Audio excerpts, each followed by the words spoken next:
Hey there, do you ever wonder if you have a sluggish or slow metabolism? Many women do. They hear it a lot on the internet, and I'm going to share with you some different signs that your metabolism may actually be slow and why the thyroid hormone is super important for that. My name is Dr. Odette Bulang, and I'm a naturopathic doctor. And the thyroid hormone is made by the thyroid gland, and that's a hormone found about here in the neck area. And it's shaped like a butterfly, and it actually makes two main thyroid hormones, T4 and T3. So we'll call them that for short because they have actually really long names. T4 is the majority of the thyroid hormone that's made, but in the body, outside the thyroid gland, all of the cells, they really use T3. So we actually need to convert T4 into the more active form T3. And we want the active form because it's really this active form that's in charge of our metabolism. So what do we mean by that? In the very basic sense, what we want from our metabolism is to make energy, to convert that food energy into usable energy at the cellular level, meaning it's what makes all of our cells run. So it makes sense if we don't have enough thyroid hormone, that means our metabolism starts to slow down, our cells don't make enough energy for us, and we in turn can actually feel slow down, feel a lack of energy. Often people and women especially who suffer the most from thyroid hormones, decreased thyroid hormone function, suffer from fatigue, and other signs of lower, slower metabolism, including weight gain, very stubborn weight gain that's very hard to lose even though you may be eating right and exercising right.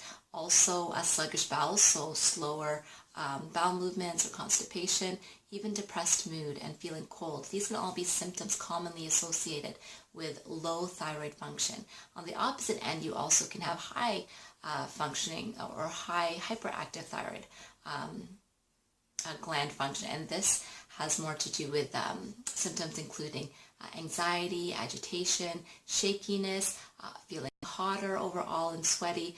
These can be related to hyperthyroidism. So hyperthyroid is when your blood levels of thyroid hormone are too high, and hypothyroid is when your blood levels of thyroid hormone are too low. Both of these are very important because both can lead to more complications, especially lower underfunctioning thyroid can really lead to increased risk of cardiovascular or heart disease concerns, and both hypo and hyperthyroid conditions can be tied to difficulties conceiving, so fertility issues, and also menstrual related concerns as well. So both being very important and impacting women. So now that we know why it's so important, what can we do? So interestingly enough, with thyroid hormone function, it's very important to test thyroid hormones as well too, which I'll talk about more actually next week, so this video is not too long. But one thing that people often overlook is that in order to get the thyroid gland making the thyroid hormones well, and for those thyroid hormones to actually work well at the cellular level at all of our tissues where we need them, is that you need hormone balance in other areas as well too. Some examples of these include cortisol. So as I talked about last week, cortisol is very important. It's a stress response hormone primarily, and one of the important things about cortisol is that if it's either too low or too high, that really impacts the thyroid hormone function as well. So too low or too high cortisol also prevents thyroid hormone from working efficiently. So that is not a good thing. So we need to go back, and what you can do is start watching that video from last week to really help to start balancing your cortisol levels to actually help balance your thyroid hormone levels out.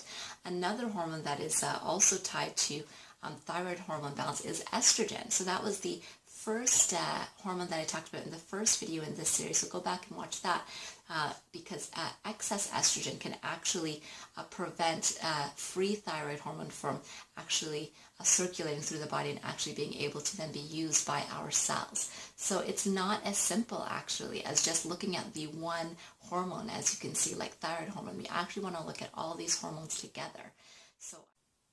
So I hope what we spoke about today gives you some ideas that the thyroid gland is quite complex and related to many different hormones as well too, and it really takes a multifactorial approach to really help improve thyroid function in addition to taking medication if that's part of your plan as well.